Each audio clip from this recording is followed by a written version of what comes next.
In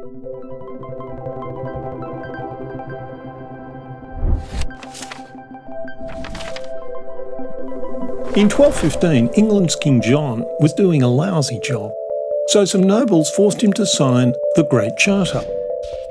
Magna Carta guarantees Britain's various rights to due process, including trial by jury. We'll get to that. But that was Clause 39.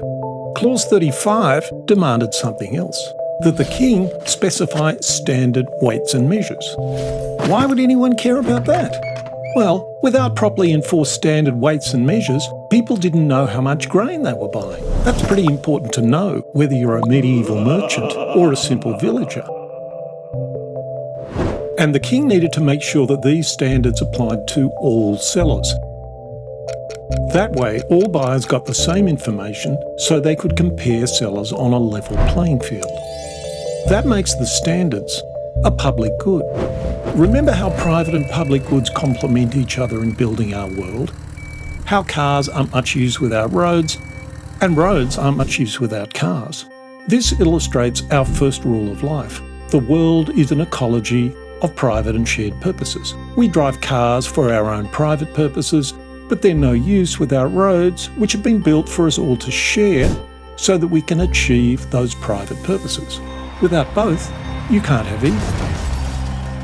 Well, in this new context, it's not cars and roads that are the private and public goods, but products and information.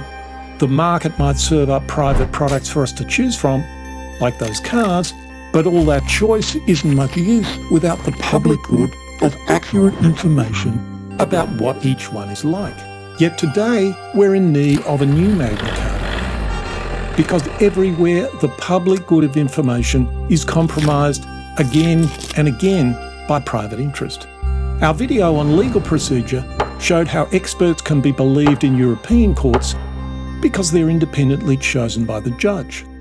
We compared that with English-speaking courts where each side calls their own expert. And because each side's selection is biased in their own favour, we never know which of the dueling experts to believe. Now, auditors play a similar role to experts in a court. They help us work through something complex to get to the truth. But private auditors are chosen the same way experts are chosen in an English court. Amazingly, they're chosen by the very companies they're auditing. That's like grain sellers in King John's time checking their own weights. The auditors might not break the law, but they'll bend it if they can to help those paying their bill, the very firms they're auditing.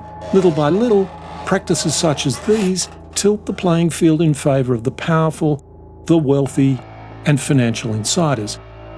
It's a principal means by which they prey on the outsiders and the weak. This is our second rule of life in action. Where private and shared purposes reinforce each other, their ecology is healthy. Where they undermine each other, that ecology becomes unhealthy, an engine of oligarchy.